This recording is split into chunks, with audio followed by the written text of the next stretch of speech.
तो अंसार जी, शुरू से शुरू करते हैं।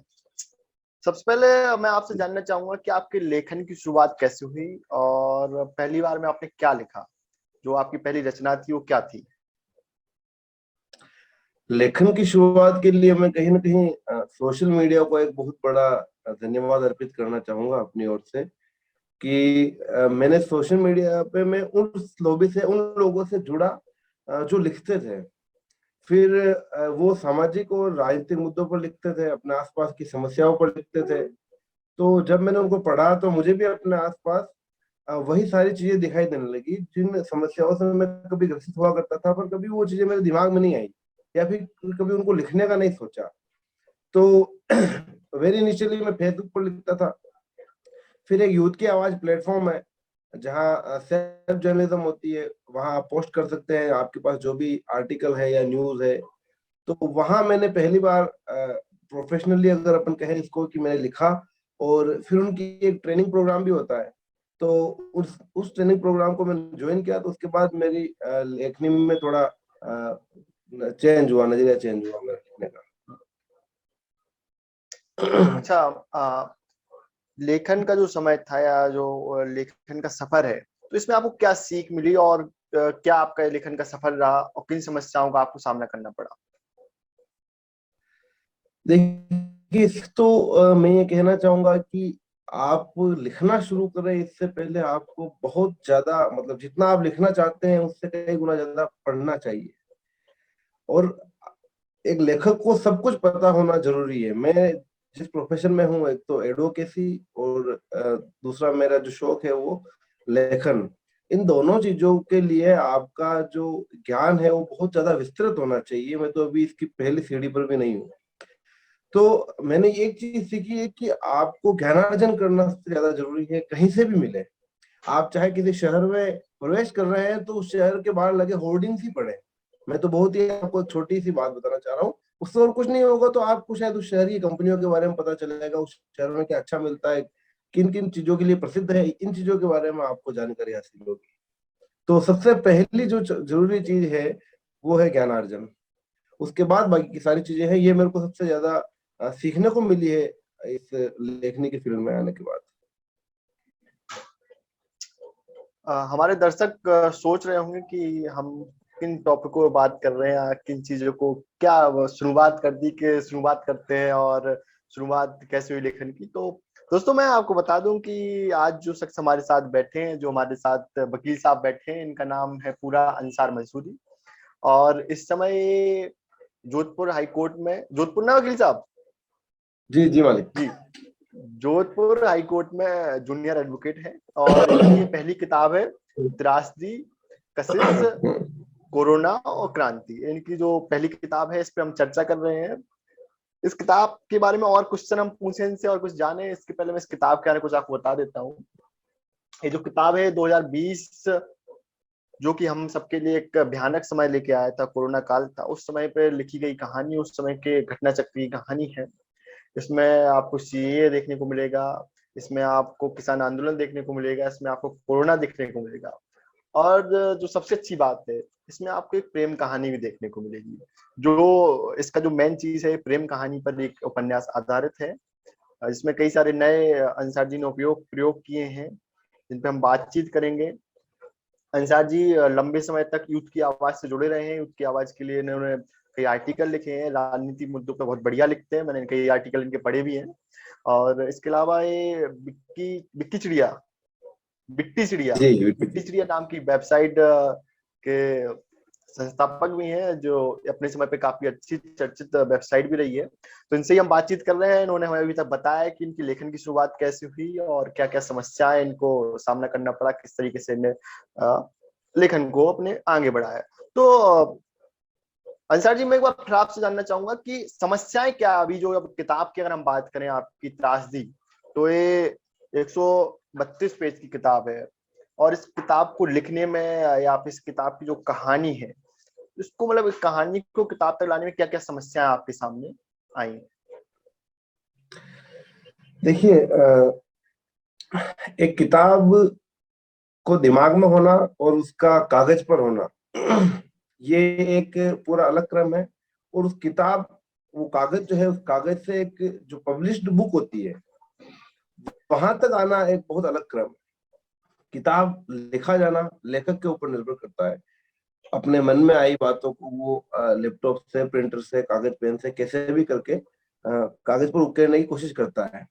और वो उसकी जद में है, वो चीजें वो उसके हाथ में है। वो उसको अच्छा बुरा वो उसको मॉडिफाई कर सकता है, कुछ भी कर सकता है, वो उसके साथ कैसे भी खेल सकता है अपने लेखनी के साथ।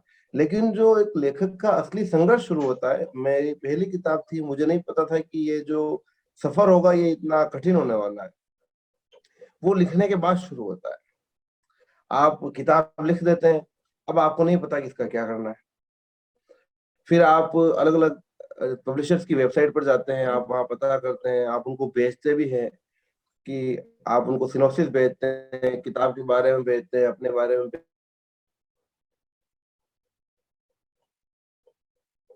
फिर आप 3 महीने तक उनके जवाब का इंतजार करते हैं, क्योंकि मोस्ट ऑफ पब्लिशर्स जो है वो 3 महीने की डेडलाइन रखते हैं कि भाई हम आपको 3 महीने बाद जवाब देंगे। 3 महीने तक जवाब का इंतजार करते हैं। लेकिन मेरा निजी अनुभव है कि आपको जवाब नहीं मिलता है 3-3 महीने तक। मुझे लगा कि शायद मेरी लेखनी में ही कुछ कमी है, मैंने ही अच्छा नहीं लिखा होगा, इसीलिए कहीं से भी किसी भी तरह का कोई रिस्पॉन्स नहीं आया। तो फिर मैंने कुछ और लोगों से जिनकी किताबें पब्लिश थी, उन लोगों से बात करना शुरू किया।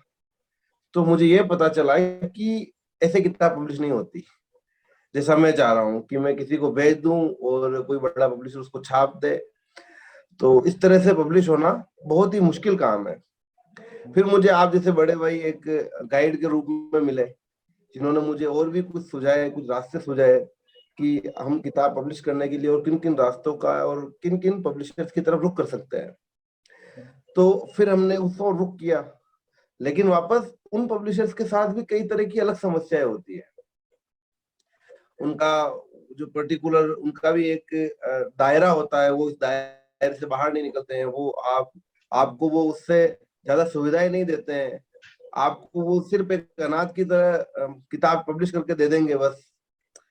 ये मैंने ओवरऑल जितना भी देखा है मैं उसकी बता रहा हूँ, मैं अपना निजी पब्लिशर की बात नहीं कर रहा हूँ, मैं ओवरऑल जितने भी मैंने अपने आसपास के लोगों से जितना जाना है उतनी बात बता रहा हूँ। तो किताब को लिख देना is not a big deal. किताब का बाजार में आ जाना, उसका चल जाना is very much big deal. क्योंकि एक एक आम लेखक जो है, कोई भी नया लड़का है जो मैं भी हूँ मान लीजिए, तो उसकी जद क्या है, उसकी पहुंच कहाँ तक है? 50 लोग, 100 लोग, इससे ज्यादा लोग तो उससे नहीं कनेक्टेड रह सकते ना। कनेक्टेड होना एक अलग बात है, 150 रुपए देकर किताब खरीदना एक अलग बात है। तो ये एक बहुत ही गंभीर समस्या है। मुझे ऐसा लगता है कि किताब के पब्लिश होने का जो क्रम है वो सिर्फ ऊपर के कुछ हाथों में है। एटलीस्ट अगर आपको किताब पसंद नहीं आए कोई बात नहीं, बट आपको एक बार मनुस्क्रिप्ट पढ़नी चाहिए। मैं एक बात कहना चाहूंगा, ये बहुत मेरी पीड़ा है एक तरह से, अगर कहे आप तो, कि क्योंकि अभी रिसेंटली ही, मैं एक नाम नहीं लूंगा, काफी अच्छी कवियत्री है बिहार की, उन्होंने फेसबुक पर एक पोस्ट डाला। उसमें एक स्क्रीनशॉट था एक अच्छे पब्लिशिंग हाउस का, कि उन्होंने अपनी मनुस्क्रिप्ट भेजी होगी और उधर से कंप्यूटराइज्ड ईमेल है कि हमें खेद है, वही उसी लैंग्वेज में। और सेम ईमेल और भी मेरे दूसरे जानने पहचानने वालों का आया, सेम, उसमें अक्षरशः एक मात्रा का भी फर्क नहीं है। तो मतलब आप उस ईमेल को शायद खोल के पढ़ते भी नहीं है, उस मनुस्क्रिप्ट को पढ़ते भी नहीं है, और डायरेक्ट कॉपी पेस्ट करके, मतलब एक लेखक कितनी भावनाओं के साथ एक किताब लिखता है। इस चीज को आप, एक बहुत लंबा क्रम होता है किताब लिखने का, लगभग 2 महीने, 6 महीने, साल भर तक। तब तक उसके दिमाग में क्या चलता है, वो कितने भावनाओं से सराबोर रहता है, वो कितनी मुश्किल से उन सारे शब्दों को कागज पे उतारता है, कितना, शायद अगर वो उसकी निजी जिंदगी से इंस्पायर्ड है तो उसको कितना करेज चाहिए वो सब कुछ लिखने के लिए, या अपने आसपास से इंस्पायर्ड है तो कितना करेज चाहिए, वो सारा साहस इकट्ठा करके उस किताब को लिखता है, और आप सिर्फ कॉपी पेस्ट में उस किताब को खारिज कर देता है। ये किस हद तक सही है? इस चीज को देखा तो मुझे सीरियसली ऐसा लगा कि रहने दो यार, मैं तो फोटोकॉपी करा के जगत में बांट दूंगा, कोई इश्यू नहीं है। बट इसने मेरे को बहुत हर्ट किया। ये चेंज होना चाहिए। और अच्छा, ये जो आप एक्सपीरियंस, यही मेरा एक्सपीरियंस भी रहा है किताब के बारे में। एक किसी पाठक ने पूछा है कि कहानी लिखना शुरू करने, कहानी को पूरा करने करके कागज पे उतारने में आप किन किन भावनात्मक उतार चढ़ाव का सामना करना पड़ा। जो मैं इसको थोड़ा और उस तरीके से बोलूंगा तो, कि ये किताब जो है इसकी आपने पहले कहानी सोची, तो उसे आपने लिखा, तो उसे कागज पे मतलब कंप्यूटर पे लिखा, उसके बाद एक कागज के रूप में, आप प्रिंट के रूप में, किताब के रूप में, तो इसके बीच जो आपके भावनात्मक जो उतार चढ़ाव हुए, तो किस तरीके से, इसका एक छोटा सा अनुभव। देखिए अनमोल जी, मैं आपको बहुत ही ईमानदारी से अगर बताऊं तो जब इस किताब को लिखना शुरू किया गया था, तब ये किताब लिखना शुरू नहीं किया था मैंने। मतलब जब मैंने इसको लिखने बैठा था, इस पहली लाइन की जब मैंने लिखी होगी, तो ये मैंने सिर्फ एक आर्टिकल या फिर एक कोरोना की कड़वी याद के तौर पे मैंने कहा यार, जो अपने आसपास घटित हो रहा है ये बहुत ही ज्यादा दर्दनाक है।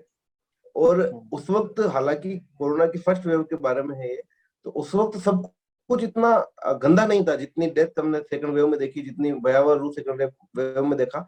बट फर्स्ट वेव में डर बहुत ज्यादा था, क्योंकि पहली बार ऐसा कुछ हुआ था कि एक साथ पूरा देश बंद हो गया हो। मतलब है ना कि एक किसी तहसील में लोग 50 कार्यकर्ता किसी पार्टी के या किसी संगठन के बंद कराने निकलते हैं, फिर भी उनसे बंद नहीं हो पाती है। लेकिन एक पूरा देश और आधी दुनिया एक साथ जाम हुई थी, ये बहुत अपने आप में डरावना था। तो मैं इसको लिखने बैठा था। वक्त के साथ कुछ आसपास के माहौल से, कुछ अपनी निजी जिंदगी से कुछ ऐसे एक्सपीरियंसेस मिले, या फिर कुछ पुराने ऐसे एक्सपीरियंसेस रहे। मैंने कहा कि सिर्फ इसको कोरोना में सिमट लेना, शायद ये बोरियत हो सकती है, लोग उसको कोरोना के लिए ही ना पढ़े। तो मैंने इसमें लव स्टोरी का एक ट्विस्ट दिया, एक आइडियल लव स्टोरी जिसे हम कहते हैं। तो इन सारी चीजों में भले ही फिक्शन हो बहुत हद तक ये किताब, लेकिन इसके जो नायक और नायिका का जो रिश्ता है उसको बताने में, और त्रासदी एक चैप्टर है इसके अंदर, उसको लिखने में मैं कई बार लिखते लिखते भावुक हुआ हूँ। कई बार उस लिखे हुए को वापस पढ़ते पढ़ते मैं भावुक हुआ हूँ। अभी भी मैं रिसेंटली, फिर क्या हुआ, एक बार इसको लिखने के बाद मैंने इसको पढ़ना बंद कर दिया। मतलब मैंने कहा मतलब हो गया मेरा, मैं नहीं करूंगा, प्रूफ रीडिंग भी मैं नहीं करूंगा, मैंने अपने दोस्त से करवा दी। लेकिन अभी 8-10 दिन पहले ही मैं वापस अचानक एकदम किसी फ्रेंड के यहाँ गया था, वहाँ किताब पढ़ी थी। बहुत ही शानदार अनुभूति होती है किसी के यहाँ, किसी के लाइब्रेरी में आपकी किताब का होना। ठीक है, तो अचानक मैंने किताब खोली तो मैंने वापस वही सब कुछ पढ़ा। तो जब मैं लिखा था तो 8 से 10 दिन मेरे घर में मतलब मेरे पड़ोस में अंकल जी रहते हैं, मेरे पापा के अंकल जी। उनके घर में एक कमरा है बिल्कुल अंधेरे में, जहाँ कोई लाइट की व्यवस्था नहीं है। मतलब है बट आप चाहो तो, वरना अगर आप लाइट बंद कर दो तो वहां गप है एकदम। मैं कम से कम 10 दिन उस कमरे में रहा, और उसी कमरे में मैंने खाना मंगाया, वही चाय मंगाई होगी, वही सब कुछ। खाली थोड़ी देर के लिए बाहर आता हूँ, और वहां मैंने 10 दिन के अंदर इस किताब का मेन खाका तैयार किया। और उस कमरे से अभी भी मैं जाता हूँ तो मुझे इस किताब की याद आती है। मतलब अ, वो बहुत बहुत ही भावनात्मक मोमेंट रहे हैं मेरी जिंदगी के। हालांकि सब कुछ मेरी जिंदगी से जुड़ा हो ये जरूरी नहीं है, बट कभी कभी आपका फिक्शन इतना पावरफुल हो जाता है कि वो आपके सामने घटित होने लग जाता है। तो इसीलिए जी बहुत ही मैं भावनात्मक से जुड़ा हुआ हूँ इस किताब से। कई बार मैं जी, भावुक भी हुआ हूँ इसको लिख के। कई बार कहानी या उपन्यास के कई ऐसे पात्र होते हैं जिन्हें हम अपने आसपास देखने लगते हैं, जिन्हें हम जीने लगते हैं। कई सारे ऐसे लोग होते हैं जो अपने पात्रों से बात करने लगते हैं। घटना है, विदेश के एक राइटर थे, जो बहुत अच्छे राइटर थे। वो उन्होंने कई सारे उपन्यास, कई सारी किताबें उनकी आई थी। तो उनकी मानसिक स्थिति ऐसी हो गई थी कि वो एक अपने पात्र से बात करते थे। केवल उनका काल्पनिक पात्र था, लेकिन वो उसको इतना उन्होंने जी लिया था पात्र को, उन्हें लगता था कि उनका दोस्त है, उससे बात करते थे। तो कई बार पाठक या लेखक अपने पात्रों से इतना जुड़ जाता है कि उनसे बातचीत करने लगता है। अच्छा, जब हम बात कर रहे हैं त्रासदी की, तो इसमें एक जो, जैसे कि सब लोग जानते हैं, एक नायिका और एक नायक, दो तो प्रेम कहानी में होना आवश्यक ही होते हैं। तो इसमें पहली किताब की पहली पाठिका है इसमें, जिसके लिए थैंक्स नोट भी लिखा गया है, जिसके लिए इसमें जिक्र भी किया है। तो मतलब ये किरदार जो है पहली पाठिका का, तो कितनी हद तक सही है, या पूरा फ्रिक्शन है, या कहीं ना कहीं ये अस्तित्व में भी है। किताब की पहली पाठिका एक आइडियल किरदार है। प्रेम में कोई लड़की जब प्रेम में होती है, उसका आइडियल रूप है। तो ये थैंक्स नोट उन सारी लड़कियों को है। हम आसपास देखते हैं तो हमें कई बार ऐसी लड़कियां नजर आती है एकदम गंभीर संजीदगी से भरी हुई, जो जो अपने जो रिश्ते रिलेशनशिप है उनमें कई हद तक बहुत ज्यादा सीरियस होती है। ये उन सारी लड़कियों को ये थैंक्स लिखा गया है, किसी पर्टिकुलर एक के लिए नहीं है। और किताब की पहली पाठिका का कैरेक्टर भी उसी तरीका का है। आज भी जब मैं अपने आसपास कहीं देखता हूँ, कहीं वापस मान लो कॉलेज की तरफ जाने का कभी मौका पड़ जाता है, मैं लड़का लड़की को खड़ा हुआ देखता हूँ या फिर कहीं भी पार्क में, कैफे में, कहीं भी, तो मैं अभी भी किताब की पहली पाठिका को कोई जगह ढूंढता हूँ। इस किरदार से मुझे बहुत ज्यादा लगाव हो गया है एक्चुअली। ये लिखने में तो मैंने लिख दिया, बट अब मैं हर जगह यही ढूंढता रहता हूँ कि कौन इस कैरेक्टर में एकदम फिट बैठती है। तो इसीलिए ये कोई पर्टिकुलर कुछ नहीं है, जस्ट आइडियल कैरेक्टर जो इस दुनिया में कोई भी हो सकता है, जो प्यार, जिसके लिए प्यार में बलिदान सर्वश्रेष्ठ हो, जो इस तरह का प्यार कर सके जो किताबों में लिखा गया है या फिर जो फेरी टेल्स में सुनाया जाता है। आज के दौर में ऐसा मुश्किल है, ऐसा सुनना, ऐसा प्यार होना। ऐसा हमने किताबों में ही पढ़ा है, हमने भी वापस किताबों में ही लिख दिया है। जी जी। बट अच्छा। एक चीज ऐड करना चाहूंगा, सॉरी, जी माफी जी चाहता हूँ, एक चीज ऐड जी। करना चाहूंगा कि इस किताब को लिखने से पहले कुछ शख्स ऐसी ऐसे मेरे आसपास रहे हैं जी। जिनसे मुझे किताब की पहली पाठिका का जो कैरेक्टर है वो गढ़ने में मदद मिली। तो ये उनके लिए स्पेशली थैंक्स है। अच्छा, तो जैसे कि हम बात कर रहे थे, आप बता रहे थे इसकी, या हम आदर्श प्रेम कहानी की बातचीत करें, तो मैं दर्शकों को बताना चाहूंगा, थोड़ा बात में जोड़ना चाहूंगा। इसमें जो प्रेम कहानी है उसमें जो नायिका है वो दिल्ली में रहती है और नायक जो है वो जयपुर में रहता है। दोनों सालों नहीं मिलते हैं, उदयपुर। बातचीत नहीं होती। उदयपुर, हाँ सॉरी, उदयपुर। दोनों सालों मिलते नहीं है, मुलाकात नहीं होती है, बातचीत नहीं होती है, लेकिन जो उनका प्रेम है वो बरकरार रहता है। उसमें 1% की कमी नहीं आती है। जितना दिन वो दूर रहते हैं उतना और अधिक उनका प्रेम बढ़ता है। तो इस तरीके की आदर्श कहानी इस किताब में अंसार जी ने दिखाई है। अच्छा अंसार जी, एक चीज और मैं जानना चाहूंगा आपसे। जब इस किताब को मैं पढ़ रहा था तो एक चैप्टर इसका त्रासदी इसके बारे में आपने बताया अभी कि बहुत भावुक भावुक हुए आप उसको लिखने में। अमूमन जितने भी इस किताब के पाठक होंगे त्रासदी को पढ़ के वो सबसे ज्यादा भावुक हुए होंगे। ऐसा मेरा अनुभव रहा है। इसमें 2 क्लू मुझे किताब के ऐसे दिखे इस किताब को पढ़ते हुए, जिनको लगा, देख के लगा कि इसका आप शायद सेकंड पार्ट भी लाए। पहला तो क्लू मुझे ये लगा कि जो नायक की इससे सगाई होती है, तो जब उसका इंस्टाग्राम लॉक हो जाता है लड़की का, तो एक वो वाला सीन जो है कि इंस्टाग्राम खोलता है उसमें नायक का दोस्त, तो कुछ उसमें मिलता है एक चीज वो। दूसरी चीज है कि जब वो पहली पाठिका या नायिका जब उससे अलविदा लेती है, विदा लेती है, तो एक वो बंच दे जाती है उसे, जोरक्स का बंच होता है, उसमें कई सारे नोट्स होते हैं, कई सारे लेटर होते हैं। तो इन दो चीजों को देख के मुझे ऐसा लगा कहीं ना कहीं कि इसका शायद दूसरा पार्ट भी आएगा। तो क्या इसका दूसरा पार्ट आएगा या फिर ये कहानी यहीं खत्म होती है? अ, अभी तक तो इसके दूसरे पार्ट का मेरे जहन में कोई विचार नहीं है, बट वही राजनीति की भाषा में कहें तो द्वार खुले हैं हमेशा। अगर इस तरह से आगे, इससे आगे इस कहानी से जुड़ी हुई किसी तरह का कोई मोटिवेशन मिलता है, कोई अच्छी कहानी मिलती है, तो जरूर इसका दूसरा पार्ट आ सकता है। उसमें कोई इशू नहीं है। कई सारी चीजें ऐसी हैं इस किताब में भी जो अभी तक खुलना बाकी है, मेरी नजर में भी है। हाँ, और कुछ काफी चीजें ऐसा दर्शकों लगता ने भी मुझे सुझाया है कि सर, है। इस तरह से आप इन इन चीजों को आपने नहीं खोला है अभी तक, तो इनका क्या होगा। हम्म, तो इसीलिए उन सारी चीजों को समेट कर हो सकता है कि 1 साल में, 1.5 साल में, 2 साल में इसका दूसरा पार्ट भी हम लिखने की कोशिश कर रहे हैं। जी। अच्छा, एक चीज मैं व्यक्तिगत सवाल पूछना चाहूंगा आपसे। अंसार जी। मंसूरी जी हमारे साथ बैठे हैं, हाईकोर्ट में जूनियर वकील हैं, और इसके अलावा एक लंबा वक्त इन्होंने आपने सेशन कोर्ट में भी निकाला। अच्छा अनुभव रहा है। तो अगर अंसार मंसूरी जी वकील ना होते तो क्या होते फिर? वकील नहीं होता तो मैं एक अच्छा पत्रकार होता। जी। हालांकि तो वकील भी मैं एक अच्छा हूँ।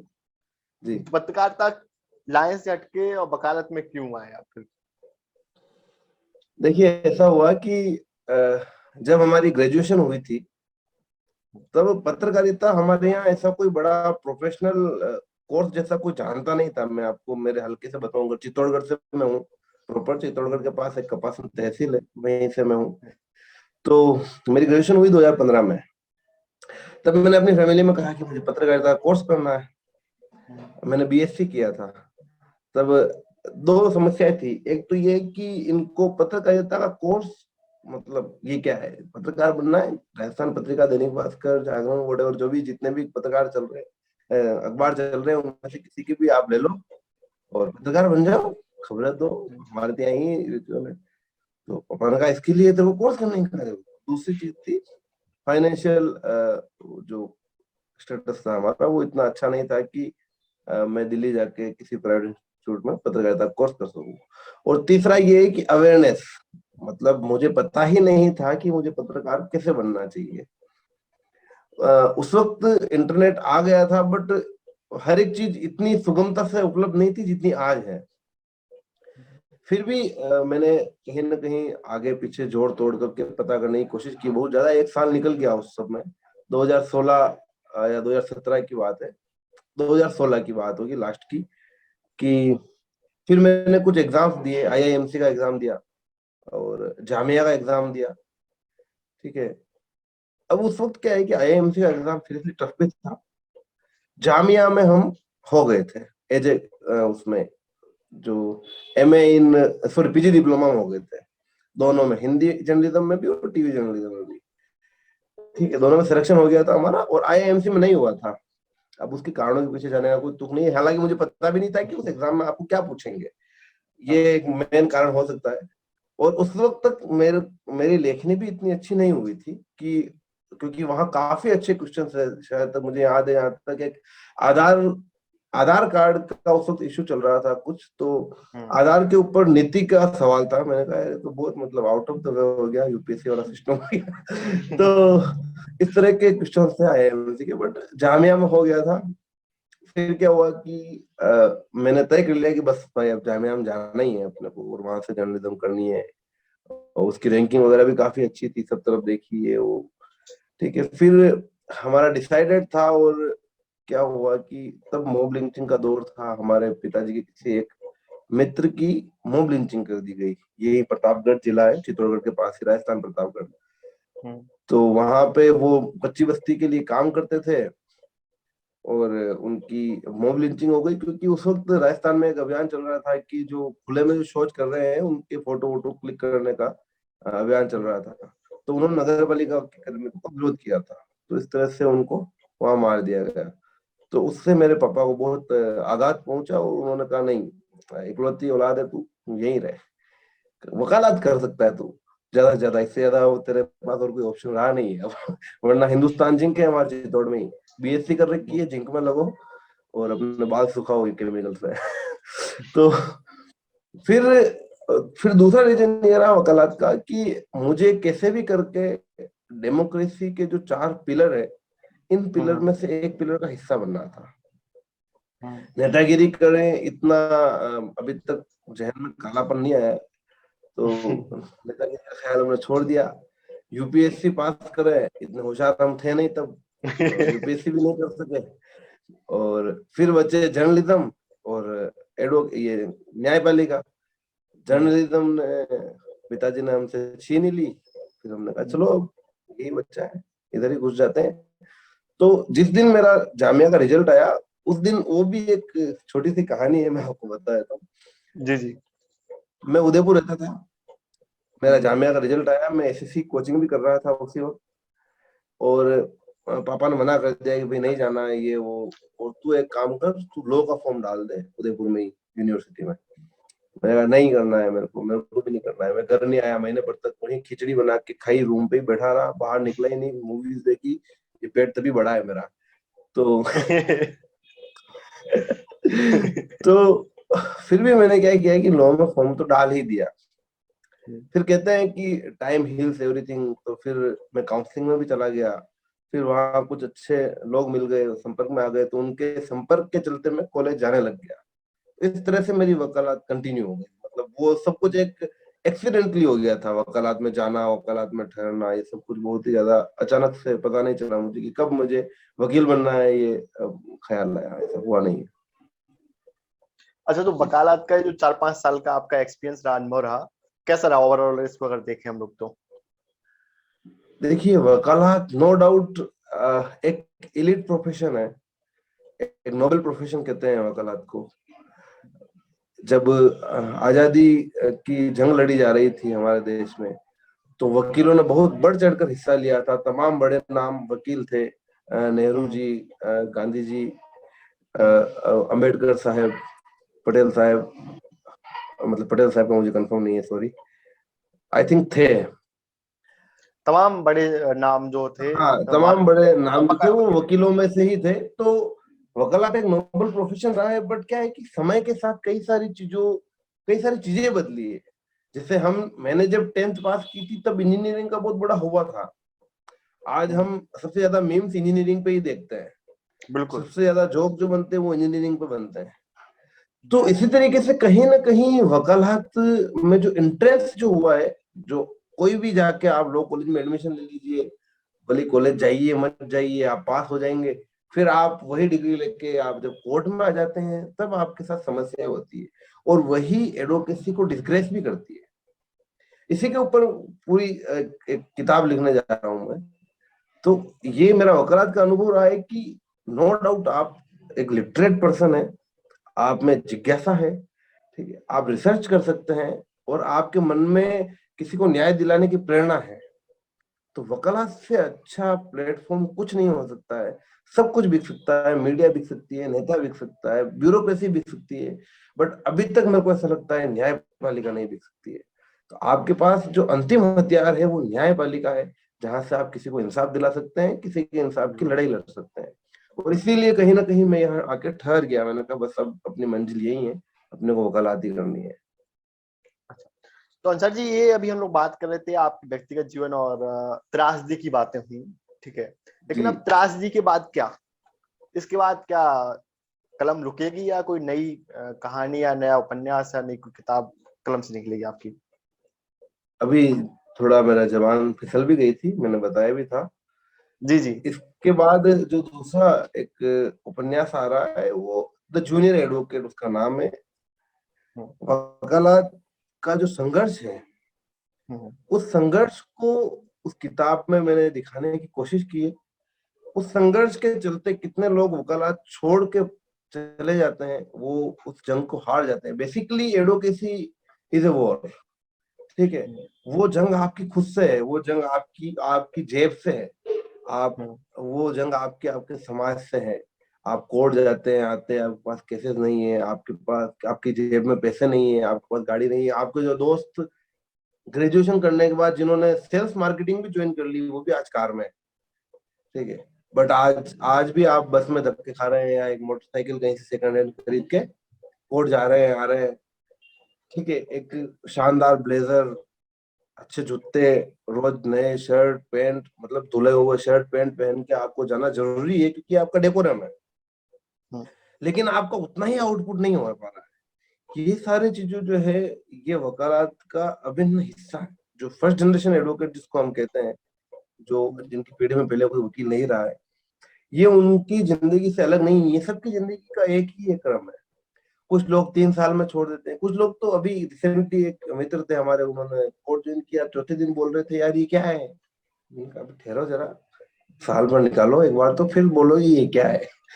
कि साथ साथ घूमना सीनियर के, कुछ पता ही नहीं चल रहा है क्या हो रहा है क्या नहीं हो रहा है। मैंने कहा यही यही क्रम यही है, आप समझ लो यही सीढ़ी यही है, यहीं से हम्म। गुजरना है आपको।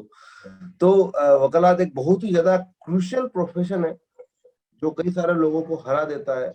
कई सारे लोग इससे जीत जाते हैं तो बहुत ऊपर पहुंच जाते हैं।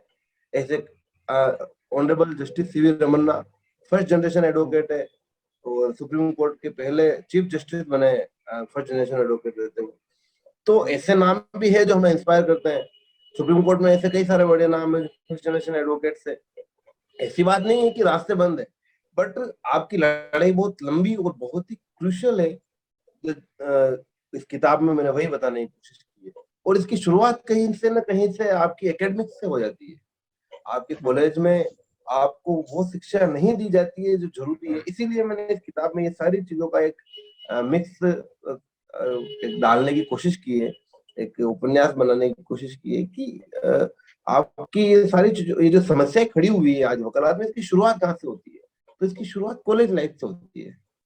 अगर उनकी, आपने कहीं बहुत कम सुना होगा कि कोई एनएलयू वाला बंदा है, नेशनल लॉ यूनिवर्सिटी से निकला हुआ है, और वो आज कहीं सेशन कोर्ट में या कहीं भी, मैं जो स्थिति बता रहा हूँ वो स्थिति फेस कर रहा हूँ।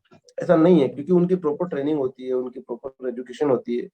तो ये सारी चीजें, मेरे को ऐसा लगता है कि वकालत में कॉलेजेस को बहुत ज्यादा फिल्टर करने की जरूरत है, बहुत कॉलेजेस को बंद होने की जरूरत है, और बहुत ज्यादा टफ कंपटीशन के बाद एडवोकेसी में आपको एडमिशन देने की जरूरत है। ये इस पे सारी पे एक किताब है जो जूनियर एडवोकेट है। तो कब तक ये पाठकों के बीच में होगी? वही जो मैंने आपको थोड़ी देर पहले बताया, कुछ पब्लिशर्स को भेज रखी है, और आई होप कि कुछ रेस्पॉन्ड होगा, नहीं तो फिर देखते हैं कि इस बार क्या कदम उठाते हैं हम।